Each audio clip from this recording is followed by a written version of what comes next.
Hello friends, welcome to the political philosopher. Friends, आज हम लोग वेस्टर्न पॉलिटिकल थॉट में एक नया चैप्टर स्टार्ट करने चल रहे हैं जो है जॉन स्टुअर्ट मिल के नाम से। ठीक है, तो इसमें हमें जॉन स्टुअर्ट मिल के बारे में क्या क्या उनके विचार हैं, क्या क्या आइडियाज हैं, उनको एक एक करके समझेंगे हम।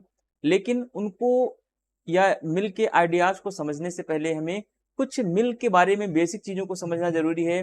जैसे मिल के क्या विचार हैं, मिल के लिबर्टी के ऊपर क्या आइडियाज हैं, मिल के इक्वलिटी के ऊपर क्या आइडियाज हैं, मिल के वोटिंग राइट्स या पॉलिटिकल राइट्स को लेकर के क्या विचार हैं, मिल के उपयोगितावाद के ऊपर क्या विचार हैं। इन सब चीजों का एक जब हम समरी वे में ये समराइज में चीजों को सीख लेंगे तो हमें मिल को समझना थोड़ा सा आसान हो जाएगा। तो अब हम थोड़ा सा मिल के बारे में एक बेसिक नॉलेज लेते हैं जॉन स्टुअर्ट मिल के बारे में। इनको शॉर्ट में JS मिल भी कहते हैं। ठीक है, आप सभी ने कभी ना कभी JS मिल को स्टडी किया होगा, क्योंकि JS मिल बहुत ही इंपॉर्टेंट टॉपिक है हमारा, बहुत ही इंपॉर्टेंट चैप्टर है और यहाँ से क्वेश्चन पूछे जाने के चांसेस हमेशा बने रहते हैं और हमेशा पूछा भी जाता रहता है। तो सबसे पहली बात हमें मिल के बारे में क्या जानना है कि मिल एक व्यक्तिवादी विचारक है। ठीक है, फिर मिल के विचारों में हमें उपयोगितावाद के विचार भी मिलते हैं।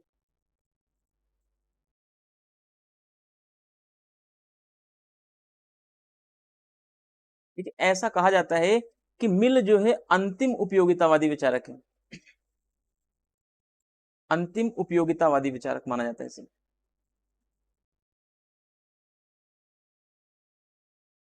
ठीक है, फिर इसके साथ साथ हमने देखा कि मिल जो है बेंथम का शिष्य भी है, बेंथम का शिष्य है ये।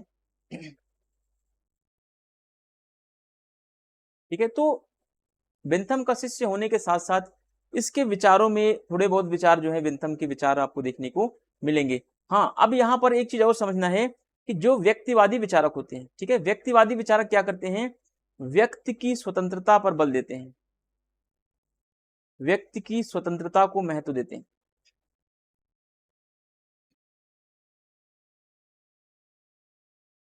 अब देखिए, अब स्वतंत्रता की बात आ गई यहाँ पर, तो स्वतंत्रता के बारे में मिल के क्या विचार है थोड़ा सा ये समझ लेते हैं। तो मिल की स्वतंत्रता बेसिकली हम इसको दो पार्ट में डिवाइड करके पढ़ सकते हैं। मिल की स्वतंत्रता अगर बात की जाए तो मिल की नेगेटिव लिबर्टी है, नकारात्मक स्वतंत्रता है। दूसरा, मिल ने अपने जीवन के अंतिम समय में या कह ले मिल ने अंततः जो है सकारात्मक स्वतंत्रता का भी समर्थन किया।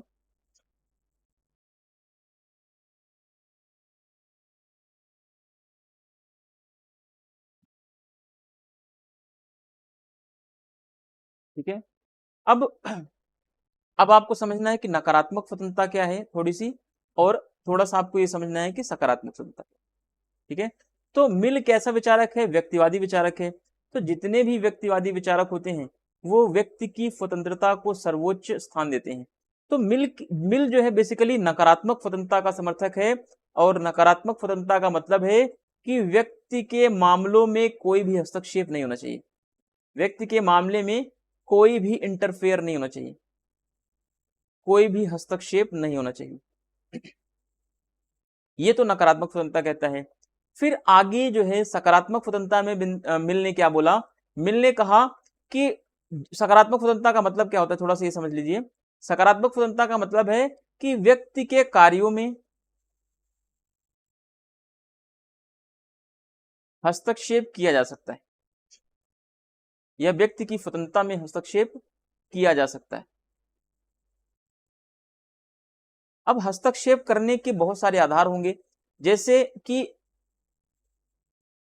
कानून व्यवस्था को बनाए रखने के लिए, सामाजिक हित को ध्यान में रख करके,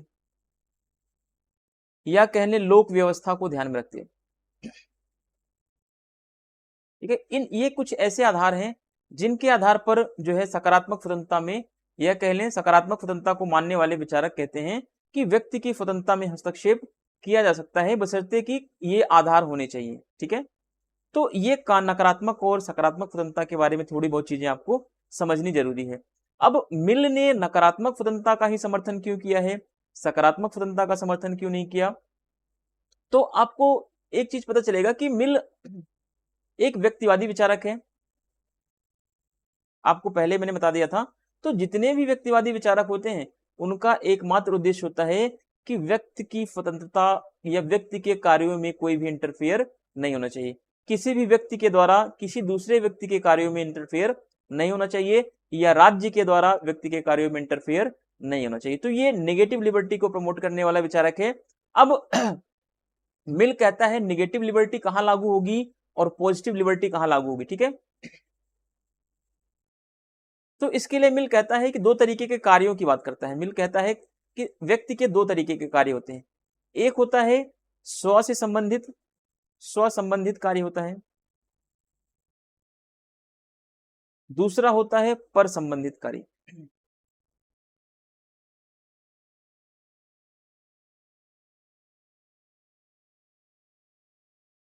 ठीक है। अब देखिए स्व संबंधित कार्य का क्या मतलब है कि यानी वे ऐसे कार्य हों, ऐसे कार्य जो केवल आपको प्रभावित करते हैं, जो केवल आपको प्रभावित करें।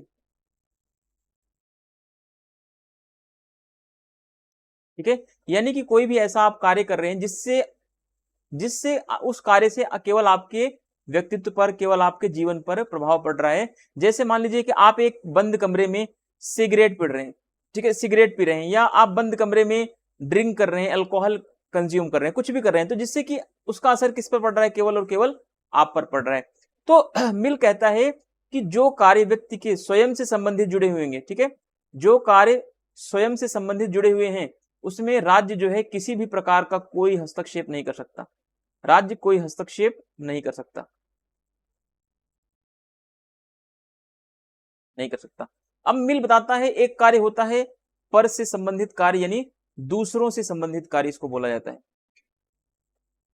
दूसरों से संबंधित कार्य। अब ये दूसरों से संबंधित कार्य का मतलब ये कार्य होता है कि जैसे आप कोई कार्य कर रहे हो, जैसे आप मान लीजिए कि आप सोसाइटी में या पब्लिक प्लेस पर बैठकर ड्रिंक कर रहे हैं, ठीक है, या सिगरेट पी रहे हैं आप, तो उससे क्या हो रहा है, आप तो काम अपना कर रहे हैं, लेकिन उसका इंपैक्ट जो है पब्लिक के हेल्थ पर भी, दूसरे लोगों के हेल्थ पर भी पड़ सकता है। तो मिल कहता है कि जब व्यक्ति का पर संबंधित कार्य हो, जहां पर व्यक्ति का जहां पे पर संबंधित कार्य आ जाता है, वहां पर मिल कहता है कि यहां पर हानि का सिद्धांत लागू किया जाएगा, यहां पर हानि का सिद्धांत, या इसी को हार्म प्रिंसिपल कहते हैं, हानि का सिद्धांत लागू किया जाएगा। अब देखिए ये हानि का सिद्धांत क्या है, तो मिल एक अपनी बुक लिखता है ऑन लिबर्टी, ऑन लिबर्टी। इस ऑन लिबर्टी में 5 चैप्टर हैं, कितने चैप्टर हैं, 5 चैप्टर हैं, ठीक है। तो इस कभी आपको मौका मिले तो ये ऑन लिबर्टी बुक पढ़िएगा जरूर। तो इस ऑन लिबर्टी के बुक में चौथे चैप्टर में मिल कहता है कि समाज को या राज्य को या किसी व्यक्ति को यह अधिकार है कि अगर कोई व्यक्ति, मान लीजिए कोई व्यक्ति पुल पार कर रहा है, उदाहरण देता है कि कोई व्यक्ति पुल पार कर रहा है और उस व्यक्ति का उद्देश्य क्या है, पुल पार करके आगे जाना, लेकिन उस व्यक्ति को यह नहीं पता कि यह पुल टूटा हुआ है और यह पुल पार करने में उसकी मृत्यु भी हो सकती है, उसकी जान भी जा सकती है। तो कोई दूसरा व्यक्ति उस पुल पार करते हुए व्यक्ति को आगे बढ़ने से रोक सकता है, या उसको दंड दे सकता है, या किसी भी तरीके से उसको आगे जाने से रोक सकता है। तो ये मिल बताता है कि ऐसे कार्य जिससे व्यक्ति को तो स्वयं नुकसान हो रहा है, लेकिन दूसरों को, इससे या समाज को भी नुकसान हो सकता है, या उसकी जान भी जा सकती है। तो ये क्या है, हानि, या हानि का सिद्धांत यहीं पर लागू होता है, या दूसरों से संबंधित कार्यों में जो है हानि का सिद्धांत लागू होता है। फिर दूसरा एग्जाम्पल मिल देता है, कहता है कि अगर व्यक्ति कोई ऐसा कार्य कर रहा है जिससे समाज के व्यक्तियों पर उसका गलत प्रभाव पड़ रहा है या बुरा प्रभाव पड़ रहा है, तब भी राज्य के द्वारा या समाज के द्वारा उस व्यक्ति के कार्यों पर या उस व्यक्ति की स्वतंत्रता पर रोक लगाई जा सकती है। ठीक है, तो बेसिक अगर हम बात करें तो हानि के सिद्धांत के बारे में, तो हानि का सिद्धांत जो है दूसरों से संबंधित कार्यों के सिद्धांत में ही लागू होगा, यानी कि आप ऐसा कोई कार्य करें जिससे दूसरे व्यक्ति भी प्रभावित हो रहे हैं, तो उस स्थिति में हानि का सिद्धांत लागू हो जाएगा। अन्यथा मिल कहता है कि व्यक्ति, अगर व्यक्ति के स्व संबंधित कार्य हैं व्यक्ति अगर अपने से संबंधित कोई कार्य कर रहा है, अगर कोई एकांत में बैठा हुआ है, घर के अंदर कोई कार्य कर रहा है जिसका प्रभाव उस केवल व्यक्ति के ऊपर पड़ रहा है, ठीक है, जो व्यक्ति काम कर रहा है अगर उस कार्य का प्रभाव केवल और केवल उसी व्यक्ति के ऊपर पड़ रहा है, तब तो मिल कह रहा है कि इस मामले में चाहे वह व्यक्ति हो चाहे वो राज्य हो, किसी को भी उसके कार्य में इंटरफेयर करने का अधिकार नहीं है। लेकिन कोई व्यक्ति अगर ऐसा कार्य कर रहा है जिससे कि समाज पर उसका असर पड़ रहा है या किसी दूसरे व्यक्ति पर असर पड़ रहा है, तो उस कार्यों में जो है राज्य के द्वारा या व्यक्ति के द्वारा इंटरफेयर किया जा सकता है। तो ऐसे में मिल ने हानि का सिद्धांत या फिर कह लें जो मिल ने कार्यों का विभाजन किया, तो मिल ने दो तरीके के कार्यों का विभाजन किया, एक तो स्वसंबंधित कार्य, दूसरा पर संबंधित कार्य, ठीक है। तो इतनी चीजें आपको थोड़ी बहुत समझनी है। फिर जो मिल के राजनीतिक विचार थे उनके बारे में हम सीखेंगे आगे। लेकिन मिल ने जो उपयोगितावाद में संशोधन किया, बेंथम के उपयोगितावाद में भी संशोधन किया इसने। उपयोगितावाद में संशोधन इसने इस तरीके से किया कि बेंथम के जो सुख दुख के हेडोनिस्टिक कैलकुलस की जो कॉन्सेप्ट थे, या कह लें कि फेलिसिफिक कैलकुलस के जो कॉन्सेप्ट बेंथम ने दिए, या कह लें कि हम सुखवादी सुख कलन का जो सुख कलन बेंथम ने जो सुख कलन का सिद्धांत दिया, उस सुख कलन के सिद्धांत को जेएस मिल ने नकार दिया। बेंथम के सुखवादी सिद्धांत में जो है जॉन स्टुअर्ट मिल ने संशोधन कर दिया। इसीलिए कहा जाता है कि मिल जो है वो अंतिम उपयोगितावादी है, और अंतिम उपयोगितावाद के साथ साथ ये क्या है, व्यक्तिवादी विचारक है, ठीक है। व्यक्तिवादी विचारक इसलिए है क्योंकि यह व्यक्ति की स्वतंत्रता को बहुत ज्यादा महत्व देता है, और यहां तक मिल कहता है कि एक तरफ पूरा समाज खड़ा हो और एक तरफ सिंगल पर्सन खड़ा हो, तो पूरे समाज को यह अधिकार नहीं है कि इस एक सिंगल व्यक्ति को चुप करा दे या उसके विचारों को व्यक्त करने से रोक सके। तो इतना बड़ा व्यक्तिवादी विचारक है जॉन स्टुअर्ट मिल। तो मिल में उपयोगितावाद के विचारों में मिल ने जहां एक तरफ संशोधन किया, तो वहीं दूसरी तरफ ये व्यक्तिवाद के विचारों को आगे बढ़ाया। फिर ये आगे चल के महिला अधिकारों का समर्थन करता है, महिलाओं के अधिकारों की बात करता है, ठीक है। महिलाओं को वोटिंग सब्जेक्शन ऑफ वीमेन एक बुक लिखी इसने,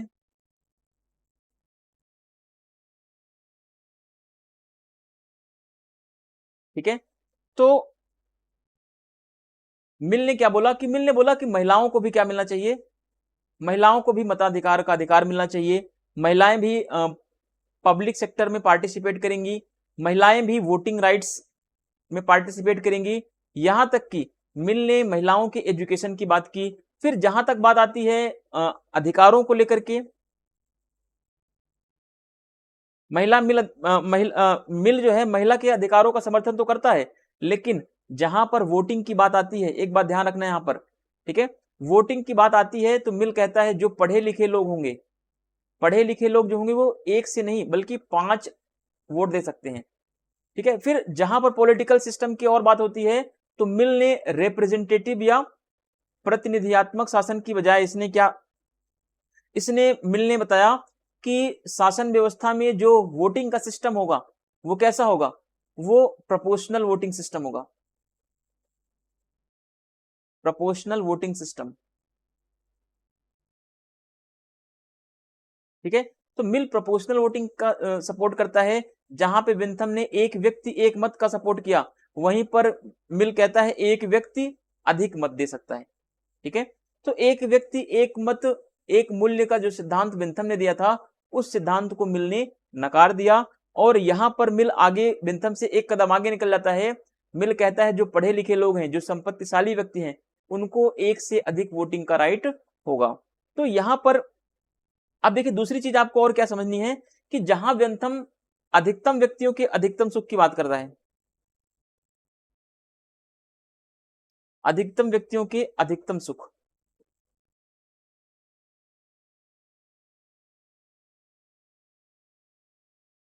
वहीं पर मिल ने प्रत्येक व्यक्ति के सुख की बात की,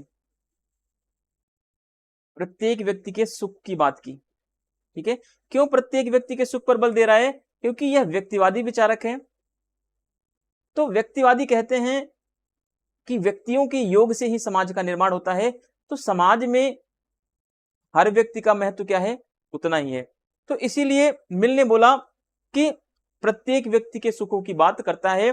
जहां पर बेंथम ने सुखों की मात्रा पर बल दिया, वहीं पर बेंथम ने सुखों के गुणों पर बल दिया, क्वालिटी पर बल देता है। ठीक है, फिर बेंथम ने जहां पर अधिकतम व्यक्तियों के अधिकतम कल्याण की बात की, वहीं पर मिल कह रहा है कि चाहे एक व्यक्ति भी हो, उसको भी उतना ही अधिकार होना चाहिए जितना कि इस पूरे समाज को या अधिकतम व्यक्तियों के अधिकतम हित में मिल रहा है। तो ये मिल और बेंथम में थोड़ी सी आपको उसके विचारों में अंतर देखने को मिलेगा, क्योंकि मिल के विचार कैसे हैं? मिल के विचार उपयोगितावादी तो हैं, लेकिन मिल के विचार व्यक्तिवादी ज्यादा हैं, व्यक्तिवादी ज्यादा है मिल के विचार। तो अब यहां पर हम मिल को और बेंथम को कंपैरिजन करके भी पढ़ेंगे, लेकिन उससे पहले मिल के बारे में हम एक जनरल इंफॉर्मेशन देखेंगे। मिल के बारे में हम सामान्य चीजों सीखेंगे, जैसे मिल की कौन कौन सी बुक्स हैं, उस बुक्स में क्या क्या दे रखा है, कौन कौन सी बुक एग्जाम में पूछी जाती हैं, वो एक एक करके हम समझने का प्रयास करेंगे। फिर मिल के जो सुख दुख के विचार हैं उसको समझने का प्रयास करेंगे। फिर मिल के स्वतंत्रता संबंधी विचार जो हैं उसको देखेंगे। तो एक एक करके स्टेप बाय स्टेप हम जो चीजों को समझते चलेंगे। उससे पहले एक चीज हमें और समझना है। बेंथम ने कहा कि अधिकतम व्यक्तियों का अधिकतम कल्याण हो जाए तो सही है। अगर समाज में 100 लोग हैं तो 80 लोगों का कल्याण हो जाए तो सही है। लेकिन इसी विचार को जॉन स्टुअर्ट मिल ने क्या किया? नकार दिया। मिल कहता है कि अधिकतम व्यक्तियों का अधिकतम कल्याण नहीं। तो अब बताओ, अगर 100 लोग हैं समाज में, अगर 80 का कल्याण हो गया तो 20 लोग कहां जाएंगे? तो मिल कहता है इन 20 लोगों के हितों के लिए, मिल कह रहा है राजनीतिक व्यवस्था में ऐसी कोई व्यवस्था होनी चाहिए जिससे कि इन 20 लोगों का भी हित हो सके। ठीक है, तो इन 20 लोगों को बचाए रखने के लिए, इन 20 लोगों के प्रतिनिधित्व को बचाए रखने के लिए मिल ने आनुपातिक प्रतिनिधित्व का सिद्धांत दिया, आनुपातिक प्रतिनिधित्व प्रणाली का समर्थन किया, आनुपातिक प्रतिनिधित्व प्रणाली का समर्थन किया।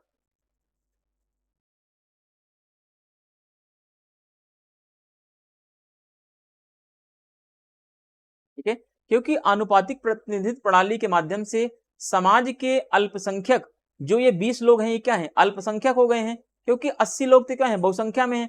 तो अब अल्पसंख्यकों के हितों को कैसे बचाया जाए? क्योंकि मिल व्यक्तिवादी विचारक है, मिल हर व्यक्ति के अधिकारों को बचाना चाह रहा है। तो मिल कह रहा है कि ये जो 20 व्यक्ति अल्पसंख्यक बच गए हैं, इनके हितों की रक्षा कैसे की जाए? तो मिल ने इसके लिए एक उपाय सुझाया, कि बताया कि इनके हितों को बचाए रखने के लिए राजनीतिक व्यवस्था में आनुपातिक प्रतिनिधित्व की प्रणाली लागू कर दी जाए, जिससे कि इन 20 लोगों को भी उचित प्रतिनिधित्व मिल सके, उचित प्रतिनिधित्व मिल सके। तो अब क्या होगा? जहां पे बेंथम कह रहा है 20 लोगों को छोड़ दो, 20 लोगों को भला ना भी हो तो भी चलेगा, क्योंकि 80 लोगों का भला हो जा रहा है तो ये अच्छा है। लेकिन मिल ने कहा नहीं, मिल व्यक्तिवादी विचारक है, वो अंतिम व्यक्ति के हितों तक की बात करेगा। मिल कह रहा है कि समाज में अगर 80 व्यक्ति एक तरफ हो, अगर एक व्यक्ति एक तरफ भी है, तो इन 80 व्यक्तियों को यह अधिकार नहीं है कि इस एक व्यक्ति को चुप करा दे। तो आप समझ सकते हैं कि मिल कितना बड़ा व्यक्तिवादी विचारक है। तो इस तरीके से हम मिल के विचारों को एक एक करके समझने का प्रयास करेंगे, और चलते हैं अपने पीपीटी की तरफ और देखते हैं कि हमें क्या क्या चीजें आज और सीखनी है, क्या क्या चीजें ऐड डाउन करनी है अपने नोट्स में। उन सब चीजों के बारे में एक एक करके हम सीखते हैं। तो 1806 में इसका जन्म होता है और 1873 में इसकी डेथ हो जाती है। तो इतना इंपॉर्टेंट नहीं है सब डेथ और बोर्न वगैरह। ठीक है, तो ये मेरा टेलीग्राम चैनल है, द पॉलिटिकल फिलोसफर के नाम से है। The political philosopher net JRF आप सर्च करेंगे तो आपको ये चैनल दिख जाएगा, और आप इसको ज्वाइन करके पीडीएफ और जितने भी वीडियोस होते हैं उनके लिंक्स, या जो भी इंपॉर्टेंट नोटिफिकेशंस होती हैं, जैसे पीएचडी का भी जामिया में आया हुआ है आई थिंक, है ना, तो उसका मैंने अभी शेयर किया हुआ ग्रुप में। तो बहुत सारी चीजें ऐसी होती है जो टेलीग्राम के थ्रू या व्हाट्सएप के थ्रू हम लोग शेयर करते रहे आप लोगों से कनेक्टिविटी बनाने के लिए। तो आप लोग प्लीज अगर नए हैं तो चैनल पर, इस टेलीग्राम चैनल से जरूर जुड़ जाइए। अब देखते हैं जॉन स्टुअर्ट मिल का एक सामान्य परिचय, कि मिल क्या बोलता है, किन किन विचारों को देखता है, इसके बारे में क्या क्या हमें सीखने को मिलती है। एक एक सामान्य परिचय इसका देखते हैं। General introduction. ठीक है, देखते हैं। इसका जन्म जो है 20 मई 1806 को लंदन या इंग्लैंड में हुआ था। इसके पिता का नाम जो था जेम्स मिल। ठीक है, जेम्स मिल जेएस मिल के पिता हैं, और बेंथम के यह शिष्य भी था। जेम्स मिल जो है बेंथम का शिष्य था, और बेंथम, विख्यात बेंथमवादी विचारक भी इसको जेम्स मिल को माना जाता है। और मिल के गुरु का नाम क्या था? बेंथम था। इसके पिता जो जेम्स मिल थे, इन्होंने इसको बचपन से ही बेंथम के आदर्शों के अनुसार ढालने का प्रयास किया। अब जेम्स मिल जो था, जेएस मिल का पिता, ठीक है, इसमें कंफ्यूजन आप मत होइएगा कि जेम्स मिल और जेएस मिल एक ही है, नहीं। जेम्स मिल क्या है? जेम्स मिल फादर है जेएस मिल का। जॉन स्टुअर्ट मिल का फादर कौन है?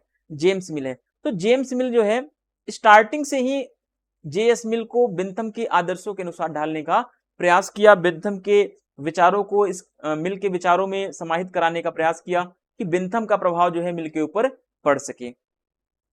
अब देखते हैं 20 मई को इसका बर्थ होता है 1806 में लंदन में। इसके फादर जेम्स मिल हैं, फेमस बेंथमिस्ट हैं और डिसिप्लिन ऑफ बेंथम को ये फॉलो करते हैं। इसके गुरु कौन है? तो बेंथम है, ठीक है। जेएस मिल के जो गुरु हैं वो कौन है? बेंथम है। हिज फादर जेम्स मिल, ठीक है, जेएस मिल का father James Mill tries to mould him according to the Bentham's ideal since childhood. बचपन से ही बेंथम को, बचपन से ही जेम्स मिल जो है जेएस मिल को बेंथम के विचारों में मोल्ड करने की कोशिश कर रहा है, या मॉडिफाई करने की कोशिश कर रहा था वो।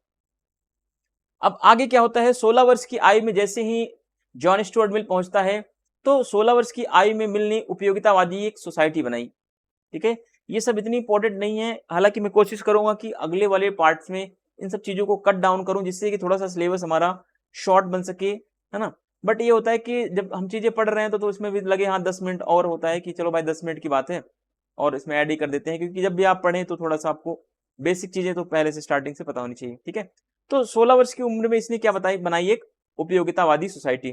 फिर मिल ने बेंथम की पुस्तक कानून के सिद्धांत, प्रिंसिपल ऑफ लॉ को पढ़ा, और इस पुस्तक के बारे में मिल ने अपनी आत्मकथा में लिखा कि इस पुस्तक के अध्ययन से मेरे जीवन में और मानसिक विकास में नवयुग का श्री गणेश हुआ, ठीक है। मिल ने बेंथम की पुस्तक पढ़ी द प्रिंसिपल ऑफ लॉ, ठीक है। द प्रिंसिपल ऑफ लॉ को जो है जॉन स्टुअर्ट मिल पढ़ता है और अपनी एक ऑटोबायोग्राफी लिखता है, और उस ऑटोबायोग्राफी में बताता है कि यह पुस्तक पढ़ के, कौन सी पुस्तक? The principle of law. इस पुस्तक को पढ़ के मिल के जीवन में मानसिक विकास होता है मिल का, और मिल का जो मानसिक विकास है वो एक नए युग से शुरुआत होता है उसका, यह कह लें एक नया श्री गणेश होता है उसके जीवन में, या उसके मानसिक विकास का एक नया श्री गणेश होता है। अब इस पुस्तक का प्रभाव मिल के जीवन में इतना बड़ा पड़ा कि मिल जो है एक नैतिक विचारक बन के सामने निकला, या मिल के जीवन में नैतिक आध्यात्मिक जो मानसिकता की बात है, जैसे आपने देखा होगा कि मिल ने भौतिक सुखों की बजाय, मिल कहता है कि मानसिक सुख ज्यादा अच्छा होता है, ठीक है। मिल ने भौतिक सुखों की बजाय मानसिक सुख को अच्छा माना, क्योंकि मिल ने कहा कि एक संतुष्ट सुअर से अच्छा एक असंतुष्ट सुकरात अच्छा है, या कह लें एक संतुष्ट मूर्ख से अच्छा एक असंतुष्ट सुकरात है। तो मिल के विचार आपको बहुत ही मानसिक लेवल पर या मेंटल लेवल पर, या कह लें नैतिक लेवल पर आपको दिखाई देंगे। यहां पर मिल एक नैतिकतावादी विचारक के रूप में सामने आता है, चाहे वो राज्य के संदर्भ में बात करता हो, चाहे वो स्वतंत्रता के संदर्भ में बात करता हो, चाहे मिल जो है व्यक्ति के अधिकारों को लेकर के, व्यक्ति की स्वतंत्रता को लेकर के बात कर रहा है, तो मिल के विचारों में आपको एक मोरालिटी दिखाई देगी। अब देखिए 17 वर्ष की आयु में ईस्ट इंडिया कंपनी में जो है ये क्लर्क बन जाता है, और 1856 में अपने विभाग का ये अध्यक्ष बन गया। जिस डिपार्टमेंट में क्लर्क बनाया गया, आगे चल के उसी डिपार्टमेंट का ये हेड बन गया, कह लें HOD, हेड ऑफ डिपार्टमेंट बन गया। फिर 1830 में मिल जो है श्रीमती हैरियट टेलर, ठीक है, श्रीमती हैरियट टेलर कौन है? मिल की पत्नी है, मिल की वाइफ है ये। श्रीमती हैरियट टेलर से मिलता है मिल 1830 में, और दोनों जो हैं 20 वर्ष तक दोनों बहुत अच्छे दोस्त रहे। और श्रीमती टेलर के पति जो थे, इनकी मृत्यु हो जाती है, और मृत्यु के बाद फिर 1851 में जॉन स्टुअर्ट मिल जो है इस हैरियट टेलर से क्या कर लेता है? विवाह कर लेता है। तो इस तरीके से मिल की कहानी आगे बढ़ती है। थोड़ी सी चीजें आप यहाँ पर और समझ लीजिए। At the age of 17 he was appointed as a clerk in the East India Company. ये ईस्ट इंडिया कंपनी वही कंपनी है जो भारत में 1600 ईस्वी में आई थी, ठीक है, 1600 ईस्वी में भारत आई थी and become the head of this department in 1856. In 1830, Mill met Mrs. Harriet Taylor and both remained good friends for the 20 years. After the death of Mrs. Taylor's husband, both got married in the 1851. तो ये होता है कहानी में, थोड़ा सा आपको interest देखने को मिलेगा कि दोनों हैरियट टेलर और मिल जो है 20 साल तक एक लंबे दोस्त रहे, बट जैसे ही हैरियट टेलर के हस्बैंड की डेथ होती है तो जॉन स्टुअर्ट मिल क्या करता है, हैरियट टेलर से विवाह कर लेता है या शादी कर लेता है और दोनों अपने जीवन को आगे बढ़ाते हैं। आगे देखते हैं, मिल ने अपना जो फेमस निबंध लिखा है ऑन लिबर्टी, ये मोस्ट इंपॉर्टेंट बुक इसकी मानी जाती है ऑन लिबर्टी। इसी में इसने स्वतंत्रता के संबंध में विचार दिए हैं। इसने बताया ये नकारात्मक स्वतंत्रता का सबसे बड़ा पैगंबर है, ठीक है।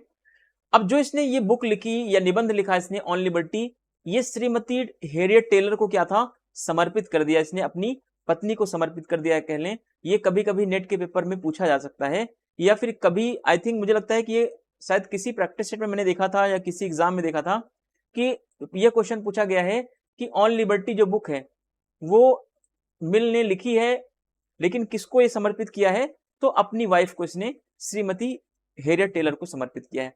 फिर 1873 में मिल की डेथ हो जाती है, इसकी मृत्यु हो जाती है, तो ये भी ध्यान रखना है आपको। और फिर 1865 ईस्वी में क्या होता है, संसद का यह सदस्य निर्वाचित हुआ, मिल पहली बार ही संसद का सदस्य भी बनता है, तथा 1865 से लेकर 1868 तक लगभग 3 साल तक ही संसद के सदस्य के रूप में आयरलैंड में ये भूमि सुधार, किसानों की स्थिति के सुधार के रूप में इसने बहुत बड़ा काम किया, ठीक है। ये चीज आपको ध्यान रखनी है। आपको बहुत ज्यादा पैनिक नहीं होना कि दिसंबर का पेपर आ रहा है, मुझे ये चीजें याद नहीं सर, मैं कैसे करूंगा कैसे करूंगी, है ना, कुछ भी नहीं करना। आप अपने जो चीजें अब तक पढ़ते हुए आए हैं आप उन्हीं चीजों को पढ़िए। आपको जो चीजें अपने शॉर्ट नोट्स में आपने ऐड किया है, जो आपने नोट्स बनाया है, उनको बार बार रिवीजन कीजिए। और आप PYQ को जरूर ध्यान रखेंगे, ठीक है। नेट के जितने भी PYQ क्वेश्चन आए हुए हैं उनको आप बार बार लगाइए और कोशिश करिए कि आने वाले 2 महीने में जो एग्जाम दिसंबर में होगा, है ना, अभी कोई नोटिफिकेशन नहीं आया कि एग्जाम दिसंबर में होगा या जनवरी में होगा, बट आप ये मान के चलो कि दिसंबर ही आपका एग्जाम होगा, क्योंकि अभी रिजल्ट नहीं आया, रिजल्ट पेंडिंग में है। क्यों पेंडिंग में है, ये चीजें NTA के ने अभी कोई ऐसा क्लैरिफिकेशन नहीं दिया कि रिजल्ट में इतना लेट क्यों हो रहा है। हो सकता है कि हरियाणा में इलेक्शन की काउंटिंग, इलेक्शन का प्रोसेस, जम्मू कश्मीर में इलेक्शन प्रोसेस, इन सब की वजह से हो सकता है आपका रिजल्ट जो है वेटिंग में रख दिया गया है।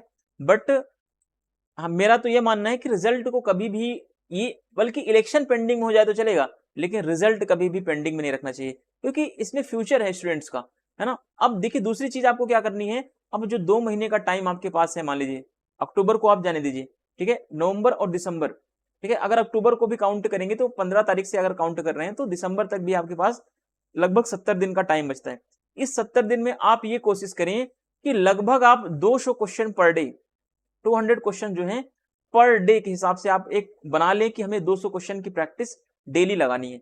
और 200 क्वेश्चन की प्रैक्टिस लगाने के साथ साथ जब ये 200 क्वेश्चन की आप प्रैक्टिस लगा रहे हो तो उस 200 क्वेश्चन की प्रैक्टिस में देखें कि किस टॉपिक से, किस चैप्टर से कौन सा क्वेश्चन गलत हो रहे हैं आपके। जो क्वेश्चन गलत हो रहे हैं उन क्वेश्चन को आप लिखिए अपने नोट्स में और उस टॉपिक को एक बार आप जरूर रिवीजन में रखिए। तो इस तरीके से आपका क्या होगा, आपका रिवीजन भी अच्छी तरीके से हो जाएगा और आपको पूरे सिलेबस को रिपीट नहीं करना पड़ेगा बार बार, है ना। तो कम टाइम में ये बहुत ही इफेक्टिव तरीका माना जाता है। और एक तो प्रैक्टिस सेट करके आपको आपका नॉलेज बूस्ट होगा, आपका माइंड शार्प होगा और गलतियां फिर आप एग्जाम में कम करेंगे। अगर घर पे प्रैक्टिस सेट करके जाएंगे या मॉक टेस्ट लगा के जाएंगे तो आप गलती आगे कम करेंगे। अदरवाइज आप डायरेक्टली एग्जाम में आप अटेम्प्ट करेंगे तो फिर गलतियां वहां पे जाहिर सी बात है कि ज्यादा होंगी। चलिए इस तरीके से आप अपनी तैयारी को आगे बढ़ाते रहिए। देखिए अब आगे देखते हैं, मिल जो है उपयोगितावाद के अंतिम समर्थक थे तथा व्यक्तिवाद के प्रथम समर्थक माने जाते हैं। उपयोगितावाद यानी कि बेंथम के उपयोगितावाद में मिल ने क्या कर दिया, संशोधन कर दिया और व्यक्तिवाद को इसने प्राथमिकता दी, व्यक्ति की स्वतंत्रता को प्राथमिकता दी, है ना। अधिकतम व्यक्तियों के अधिकतम कल्याण को इसने नकार दिया। बल्कि मिल ने कहा कि सभी व्यक्तियों का कल्याण जरूरी है, न कि अधिकतम व्यक्तियों का अधिकतम कल्याण। मिल कह रहा है एक एक व्यक्ति का कल्याण जरूरी है। भले समाज में 100 व्यक्ति हैं, बेंथम कह रहा है 100 व्यक्तियों में 80 का कल्याण हो जाए तो अच्छा है, लेकिन मिल कह रहा नहीं, ये 20 जो बच जाएंगे इनका क्या होगा, तो इन 20 का भी कल्याण होना चाहिए। तो मिल इतना बड़ा व्यक्तिवादी है कि हर व्यक्ति के अधिकारों की बात कर रहा है, हर व्यक्ति की स्वतंत्रता की बात कर रहा है। यहां तक कि मिल कह रहा है कि एक पागल या सनकी व्यक्ति भी हो तो उसके विचारों को व्यक्त करने से समाज नहीं रोक सकता है, क्योंकि मिल कह रहा है कि हो सकता है इस पागल या इस सनकी का विचार इतना उपयोगी हो कि समाज में इतना बड़ा परिवर्तन ला दे कि जितना अभी तक परिवर्तन कभी नहीं आया हो, है ना। तो इसीलिए मिल कह रहा है कि हर व्यक्तियों के विचारों को सामने आने दो, क्या पता किसका विचार कैसा हो। तो मिल उपयोगितावादी भी है। मिल कह रहा है कि हो सकता है इस पागल व्यक्ति के विचारों से पूरे समाज का कल्याण हो जाए। अब देखिए संसद में उग्र विचारक के रूप में मिल क्या है, प्रसिद्ध हुआ। उग्र विचारक इसलिए, एक तो व्यक्तिवादी विचारक था, व्यक्ति के अधिकारों की बात कर रहा है, फिर इसने समाज में सुधार की बात की। फिर आगे देखते हैं, ब्रिटेन के प्रधानमंत्री ग्लैडस्टन ने एक बार कहा था कि जब मिल का भाषण होता था तो मुझे सदैव यह अनुभूति होती थी कि मैं किसी संत का प्रवचन सुन रहा हूं। यानी संत के प्रवचन सुनने से तात्पर्य क्या है कि मिल इतना अच्छा वक्ता था, इतना अच्छा एक्सप्रेस करता था चीजों को कि जैसे कि आप लोगों ने देखा होगा कोई संत महात्मा ज्ञान की बातें बताते हैं, तो वैसे ही जॉन स्टुअर्ट मिल भी जब संसद में पार्लियामेंट में बोलता था तो ऐसा लगता था कोई बहुत बड़ा विद्वान बोल रहा है। ठीक है, अब ये व्यक्ति के अधिकारों को लेकर बोलता था, समाज में व्यक्ति की स्वतंत्रता कैसी होनी चाहिए, समाज में क्या क्या सुधार होने चाहिए, इन सब के ऊपर मिल के विचार आपको देखने को मिलेंगे आगे।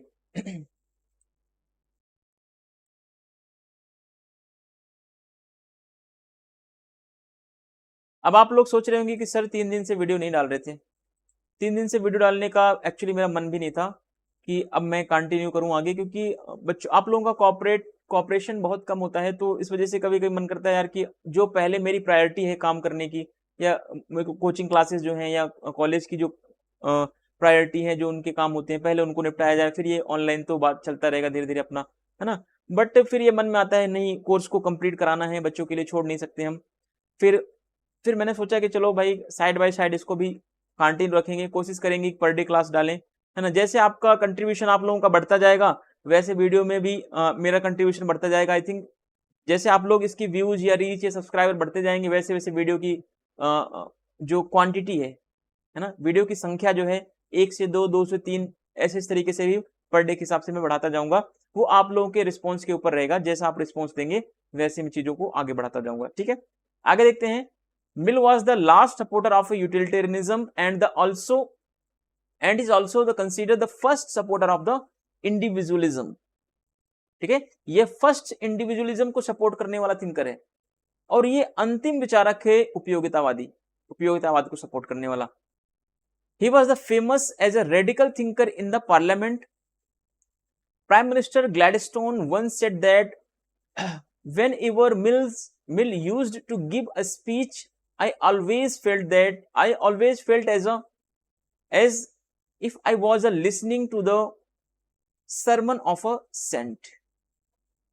तो ये कोटेशन इंपॉर्टेंट है, इन कोटेशंस को आप अपने एग्जाम में अपने नोट्स में जरूर याद रखें, क्योंकि यहां से क्वेश्चन बनने के चांसेस हमेशा रहते हैं इस तरीके की कोटेशंस को, तो आप जरूर इसको याद रखेंगे। आगे देखते हैं। मिल पर अपने पिता जेम्स मिल का, अपने गुरु बेंथम तथा अपनी पत्नी हैरियट टेलर का भी प्रभाव दिखाई देता है, क्योंकि हैरियट टेलर का प्रभाव मिल के ऊपर बहुत अधिक, जो पत्नियों या महिलाओं के अधिकारों को लेकर के जो बात ही कहता है, तो उसके संबंध में टेलर के विचार इसके मिल के विचारों में बहुत बड़े स्तर पर दिखाई देगा आपको। फिर उपयोगितावादी विचार बेंथम का विचार इसके ऊपर दिखाई देगा। इसके पिता खुद एक उपयोगितावादी विचारक थे, उनके विचारों का भी प्रभाव आपको दिखाई देगा। आगे हेरोल्ड लॉस्की क्या कहता है, लॉस्की ने लिखा कि लॉस्की के स्टेटमेंट हमेशा फेमस होते हैं, चाहे आप डीएसएसबी का पेपर दे रहे हो, चाहे आप नेट का पेपर दे रहे हो, है ना। लॉस्की को आप नहीं, किसी भी थिंकर्स का, किसी भी राइटर का आप एक बार स्किप भी कर सकते हैं, लेकिन लॉस्की का आप मत स्किप कीजिएगा, क्योंकि लॉस्की बहुत ही रेलेवेंट थिंकर है, बहुत ही आपको इसके स्टेटमेंट बहुत ज्यादा कॉमन मिलते हैं, बहुत ज्यादा आपको एग्जाम में देखने को मिलेंगे, तो प्लीज लॉस्की को मत स्किप कीजिएगा। लॉस्की ने क्या बोला मिल के बारे में कि मिल एक ऐसा समुद्र है जिसमें बेंथम व जेम्स मिल, तो क्या Coleridge, Saint Simon, August Comte, de Tocqueville जैसी कितनी ही धाराएं क्या होती हैं आकर उसमें समा जाती हैं। तो मिल के विचार इतने बड़े हैं, या मिल की ये प्रशंसा करते हुए लास्की कहता है कि मिल के विचार एक समुद्र के समान है, जिसमें कितनी सारी नदियां आकर एक समुद्र में मिल जाती हैं, लेकिन समुद्र को कोई फर्क नहीं पड़ता। वैसे ही Bentham, James Mill, Coleridge, Saint Simon, August Comte, इतने सारे थिंकर्स के विचार जो है मिल के विचारों में आपको समाहित देखने को मिलेंगे। ठीक है, तो ये सारी चीजें आपको याद रखनी है। बेंथम के आइडियाज को जो आपने पिछले बारे में पढ़ा है उसको रिवीजन करते रहें, और लास्की के इस स्टेटमेंट को भी आप जरूर याद रखें। Mill was influenced by his father James Mill, his teacher Bentham and his wife Harriet Taylor. Harold Laski wrote, Laski लिखता है कि Mill is an ocean in which not only Bentham and James Mill but also many streams like Coleridge, Saint Simon, ठीक है, August Comte को समाजशास्त्र का पिता या फादर माना जाता है। Saint Simon, Charles Fourier, Robert Owen, इन ये क्या हैं? ये कल्पनालोकी समाजवादी थे। डी टॉकविले, ये सब ऐसे थिंकर्स थे जिनके विचारों का समावेश आपको जो है मिल के विचारों में आपको दिखाई देगा। अब देखते हैं मिल की कुछ बुक्स हैं। हमने अभी मिल के जनरल इंट्रोडक्शन के बारे में देखा, अब मिल की कुछ पुस्तकें हैं, उन पुस्तकों के बारे में देखते हैं। जैसे मिल की एक बुक है प्लेटोज डायलॉग, ये 1834 के अंदर लिखी गई, प्लेटोज डायलॉग। फिर इसकी अगली जो फेमस बुक है द सिस्टम ऑफ लॉजिक,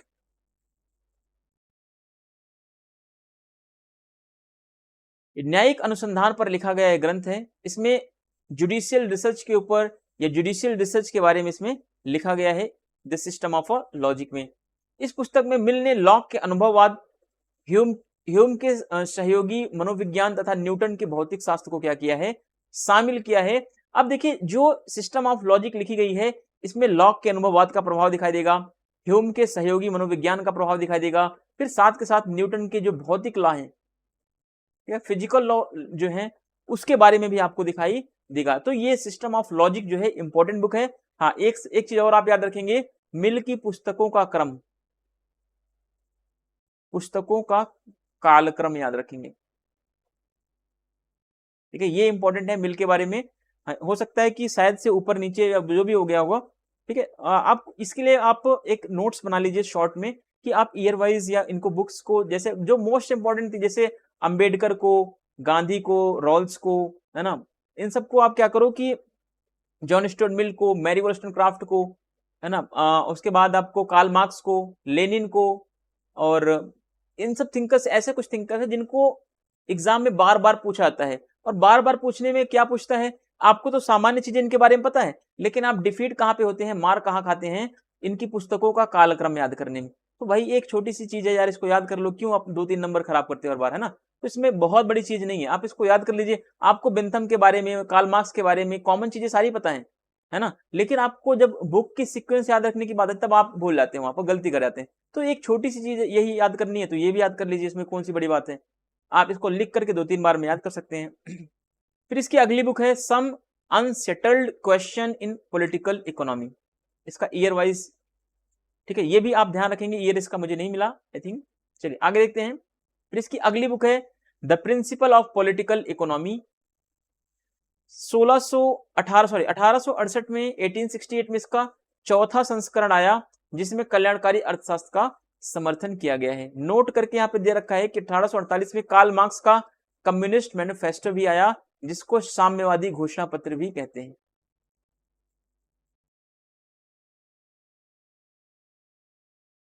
ठीक है, it's 4th edition came in 1868 in which welfare economics was supported. Karl Marx communist manifesto also came in 1848। तो मार्क्स को आप जरूर पढ़ के जाइएगा। मार्क्स अभी हमने पढ़ाया नहीं, मार्क्स को जब पढ़ेंगे तो वहां पर हम देखेंगे कि मार्क्स की कौन सी बुक्स हैं, एंगल्स की कौन सी बुक्स हैं, कौन कौन सी ऐसे बुक्स हैं जिसको मार्क्स और एंगल्स दोनों ने मिल करके लिखा हुआ है, तो वो एक एक करके वहां पर समझेंगे। अभी तब तक के लिए आप जो चीजें पीछे की पढ़ाई गई हैं या फिर जो भी आप कहीं से और पढ़ रहे हैं, किसी और यूट्यूब चैनल को फॉलो करते हैं, तो जहां पे जो भी पढ़ाया जा रहा है, जो भी रेलेवेंट चीजें हो आप उनको पढ़ते रहिए। ठीक है, इनफ्रेंचाइजमेंट ऑफ अ वीमेन। फिर इसकी अगली बुक है on the improvement in the administration of India. तो भारत के प्रशासन में या भारतीय प्रशासन में सुधार के संबंध में कुछ इसने इस पुस्तक में बताया हुआ है। फिर इसकी अगली बुक है अ ट्रीटाइज ऑन लिबर्टी या इसी को बोलते हैं ऑन लिबर्टी, ये मोस्ट इंपॉर्टेंट है ना। ये क्या है, यह राजनीति शास्त्र पर एक महत्वपूर्ण ग्रंथ मानी जाती है। फिर ऑन लिबर्टी को इसने अपनी पत्नी हैरियट टेलर को क्या कर दिया है, समर्पित करते हुए मिल लिखता है कि मेरे लेखों में जो भी सर्वोत्तम है उसकी वह प्रेरक थी और आंशिक रूप में उसकी लेखिका भी थी। यानी मिल ने बोला कि जितनी भी मेरी रचनाएं हैं और मेरी रचनाओं में जो भी सर्वोत्तम रचना है, जो सबसे बेस्ट मेरी रचना है, उसमें मुझे प्रेरणा कहां से मिली, हैरियट टेलर से मिली। और वो क्या थी, एक आंशिक रूप में वो लेखिका थी मेरे साथ साथ। उसने प्रेरणा तो दिया, लेकिन प्रेरणा के रूप में उसने मुझे लेखन के कार्यों में प्रदान भी किया, लेखन के कार्यों में मुझे आगे बढ़ाया या मुझे मोटिवेट भी किया इस तरीके से। वह मेरी मित्र और पत्नी दोनों थी। पहले इसकी मित्र थी, बाद में जब हैरियट टेलर के पति मर गए तो इसके पत्नी बन गई, शादी कर लिया इन्होंने, ठीक है। फिर वह मेरी मित्र और पत्नी थी जिसकी सत्य और शिव की उत्कृष्ट भावना मेरी सबसे प्रबल प्रेरणा रही, जिसकी प्रशंसा ही मेरा क्या है, प्रथम पुरस्कार है। तो इस बारे में मिल जो है ऑन लिबर्टी में अपनी वाइफ को या अपनी पत्नी हैरियट टेलर को बहुत ज्यादा उसकी प्रशंसा करते हैं और कहते हैं कि जो ये पुस्तक है उसी के लिए मैं ये लिख रहा हूं, उसी को यह समर्पित कर रहा हूं। ऑन लिबर्टी पुस्तक में स्वतंत्रता संबंधी विचार तथा हानि के सिद्धांत का उल्लेख किया गया, क्योंकि इसी पुस्तक में मिल ने नकारात्मक स्वतंत्रता का समर्थन किया है। फिर इसके साथ मिल ने व्यक्ति के कार्यों का उल्लेख किया है। मिल ने बताया कि व्यक्ति के दो कार्य होंगे, एक स्व संबंधित कार्य, दूसरा पर संबंधित कार्य, ठीक है। तो हानि का सिद्धांत जो है पर से संबंधित कार्यों में लागू होगा, क्योंकि मिल कहता है कोई व्यक्ति अगर कोई अपना काम कर रहा है, अगर उससे किसी दूसरे के कार्य पर प्रभाव पड़ रहा है तो उस कार्य को जो है समाज या राज्य रोक सकता है, या इसमें हस्तक्षेप दूसरे व्यक्ति के कार्यों में किया जा सकता है।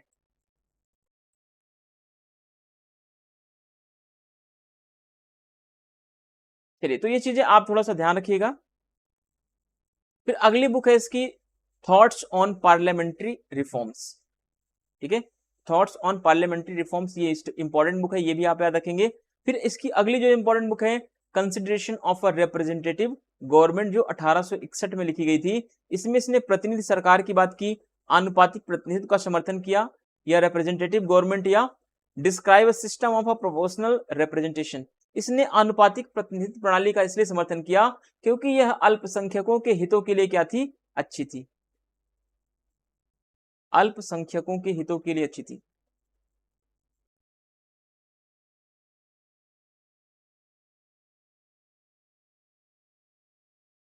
इससे अल्पसंख्यकों के अधिकारों का संरक्षण मिला था, जबकि बेंथम ने अल्पसंख्यकों के हितों को क्या किया, उपेक्षित किया, नकार दिया, ठीक है। बेंथम कह रहा है अधिकतम व्यक्तियों का अधिकतम सुख हो जाए, ठीक है, अल्पसंख्यक को मरने के लिए छोड़ दो, कोई फर्क नहीं पड़ता। तो मिल ने कहा नहीं, मिल ने कहा अल्पसंख्यकों को भी हमें साथ ले चलना पड़ेगा, और उसके लिए इन्होंने बताया कि आनुपातिक प्रतिनिधित्व की प्रणाली राजनीति में अपनाई जाए, जिससे कि अल्पसंख्यकों को भी उचित प्रतिनिधित्व मिल सके, वे भी अपना विकास जो है प्रॉपर तरीके से कर सके। इसकी अगली बुक है यूटिलिटेरियनिज्म या उपयोगितावाद, जो 1863 में लिखी गई। फिर इसकी अगली जो बुक है एग्जामिनेशन ऑफ हैमिल्टन्स फिलोसफी, 1865 में लिखी गई। फिर Auguste Comte and positivism, Auguste Comte और प्रत्यक्षवाद, ये भी इसकी बुक है। फिर इसकी अगली बुक है सब्जेक्शन ऑफ वीमेन। इस सब्जेक्शन ऑफ वीमेन में इसने क्या किया, महिला मताधिकार के बारे में वर्णन किया है। ये भी कभी कोई क्वेश्चन पूछ सकता है कि मिल ने महिलाओं के अधिकारों के बारे में, या मिल ने महिलाओं के वोटिंग राइट, या मिल ने महिलाओं की मताधिकार के बारे में अपनी कौन सी पुस्तक में वर्णन किया है, या किस पुस्तक में उल्लेख किया है। तो सब्जेक्शन ऑफ वीमेन, ठीक है, वुमेन्स सफरेज डिस्क्राइब्ड, इसमें ऐसा इसने बोला है। अब इसकी अगली बुक है ऑटोबायोग्राफी है, 3 एसे ऑन अ रिलीजन, ये भी इसकी बुक है। लेटर्स इसकी बुक है। ये सब कुछ ऐसे इसके और भी ऑटोबायोग्राफी हैं, कुछ और बुक्स हैं, तो जो इंपॉर्टेंट नहीं है उनको आप स्किप कर सकते हैं, है ना। जैसे कि आप लेटर्स को या 3 एसे ऑन रिलीजन को, ऑटोबायोग्राफी को, इन सबको स्किप कर सकते हैं। बट जो हाईलाइट करके रेड में या बोल्ड में जिनके बारे में कुछ डिस्क्रिप्शन दे रखा है, उनको आप जरूर याद रखेंगे, क्योंकि आप उनको स्किप नहीं कर सकते, ठीक है। अब देखते हैं मिल की अध्ययन पद्धति कैसी है। मिल ने अपने अध्ययन के लिए क्या क्या चीजें अपनी अध्ययन पद्धति में ऐड किया है, एक एक करके। मिल की अध्ययन पद्धति में 4 चीजें आपको देखने को मिलेगी, है ना। रासायनिक अध्ययन पद्धति है, केमिकल स्टडी मेथड है, फिर ज्यामितिक अध्ययन पद्धति है, ज्योमेट्रिकल स्टडी मेथड है, फिर भौतिक अध्ययन पद्धति है, ठीक है, फिजिकल स्टडी मेथड है। इसी को इस भौतिक अध्ययन पद्धति में मिल ने कहा कि इसमें आगमनात्मक और निगमनात्मक, ठीक है, इंडक्टिव और डिडक्टिव, इंडक्टिव एंड डिडक्टिव दोनों मेथड्स पाया जाता है, ठीक है। फिर ऐतिहासिक अध्ययन पद्धति की बात करता है, हिस्टोरिकल स्टडी मेथड की बात करता है, जिसमें आपको इंडक्टिव मेथड देखने को मिलेगा। तो देखो मिल यहां पर कह रहा है, मिल ने 4 प्रकार की अध्ययन पद्धतियों की बात की। देखिए अब यहां पे समझना क्या है आपको, मिल कह रहा है जो रासायनिक अध्ययन पद्धति है ये राजनीति में नहीं लागू हो सकती, ये तो रसायन विज्ञान में या केमिस्ट्री में लागू होगी। और जो ज्यामिति की अध्ययन पद्धति है, ज्योमेट्री की, ये तो मैथमेटिक्स में यूज हो सकती है, इसका भी कोई पॉलिटिकल साइंस से कोई लेन देना नहीं है। फिर मिल कहता है जो भौतिक अध्ययन पद्धति है, फिजिकल स्टडी मेथड है, इसमें जो है इसमें आपको आगमनात्मक और निगमनात्मक दोनों पद्धतियां देखने को मिलेगी। और यह पद्धति क्या है, राजनीति विज्ञान के लिए उपयुक्त है, राजनीति विज्ञान के लिए क्या है, सबसे अच्छी पद्धति माना। फिर मिल ने आगे बताया कि ऐतिहासिक पद्धति होती है, ऐतिहासिक पद्धति का भी उपयोग हम राजनीति विज्ञान में कर सकते हैं, राजनीति विज्ञान में कर सकते हैं, ठीक है। तो इस तरीके से आपको इसकी 4 अध्ययन पद्धतियों के बारे में देखने को यहां पर मिल जाएगा। और अब आगे देखते हैं मिल ने अपने अध्ययन पद्धतियों के बारे में क्या क्या बोला है। अब मिल के अनुसार रासायनिक अध्ययन पद्धति केवल रसायन शास्त्र के लिए उपयोगी है, बिल्कुल सही है, ठीक है, क्योंकि केमिस्ट्री का यूज केवल केमिस्ट्री के फॉर्म में यूज हो सकता है, ये पॉलिटिकल साइंस में इसका कोई लेना देना नहीं है। अब जो ज्यामितिक अध्ययन पद्धति का प्रयोग भी राजनीति में नहीं कर सकता, क्योंकि यह क्या है, यह निगमनात्मक है, ठीक है। तो अब मिल कह रहा है कि जो चीजें केवल निगमनात्मक होंगी उसका राजनीति में प्रयोग नहीं कर सकते, जो निगमनात्मक और आगमनात्मक दोनों होंगी उनका प्रयोग हम कर सकते हैं, ठीक है। जिनमें देखिए जैसे भौतिक में क्या है, भौतिक में आगमनात्मक भी है और निगमनात्मक भी है, तो दोनों पाई जाएगी तो कर सकते हैं। लेकिन अगर एक ही मेथड पाया जाएगा तो हम उसका यूज नहीं कर सकते, खास करके निगमनात्मक पद्धति का इसने विरोध किया। अतः मिल के अनुसार भौतिक एवं ऐतिहासिक पद्धतियों का प्रयोग ही क्या राजनीति विज्ञान में किया सकता है, यहां से क्वेश्चन बनने के चांसेस बन सकते हैं, ठीक है। मिल की अध्ययन पद्धति के बारे में क्वेश्चन पूछ सकता है, या मिल के बारे में निम्नलिखित कथनों पर विचार कीजिए। मिल के अनुसार भौतिक एवं ऐतिहासिक पद्धतियों का प्रयोग ही राजनीति विज्ञान में किया सकता है, क्या यह बात सही है, या फिर ऊपर के जो स्टेटमेंट है वो पूछ ले। तो इस तरीके से आपको क्लियर करके चीजों को चलना पड़ेगा, ठीक है। According to Mill the chemical method is useful only the chemistry. The geometrical study method is also cannot be used in the political science because it is deductive method. Therefore, according to Mill, only the physical and historical methods can be used in political science. ये most important है।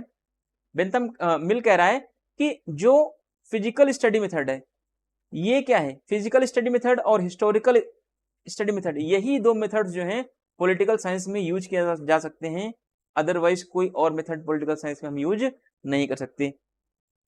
अब देखिए आगे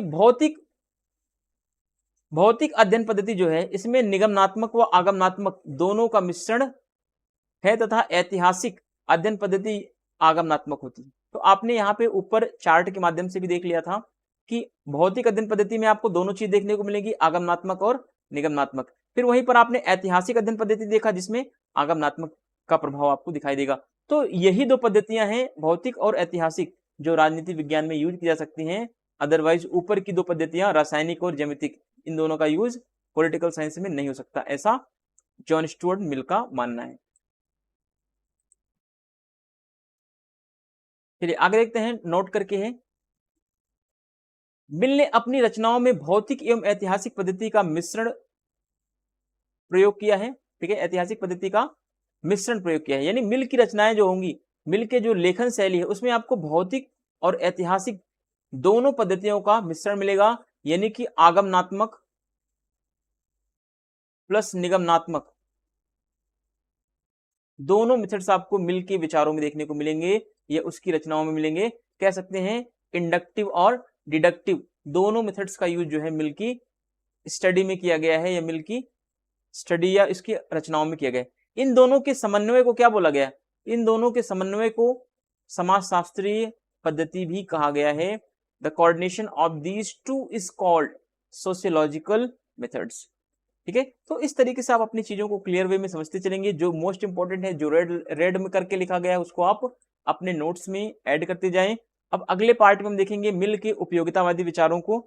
मिल ने उपयोगितावाद के बारे में क्या बोला है ना, मिल के उपयोगितावाद में, मिल के द्वारा उपयोगितावाद में क्या संशोधन किया गया है, एक एक करके समझेंगे वहां पर। अब अगली वीडियो में हम उन चीजों को देखेंगे। ठीक है, मिलते हैं नेक्स्ट वीडियो में, तब तक के लिए चैनल को लाइक, सब्सक्राइब और शेयर जरूर करें। Thank you, thanks for watching.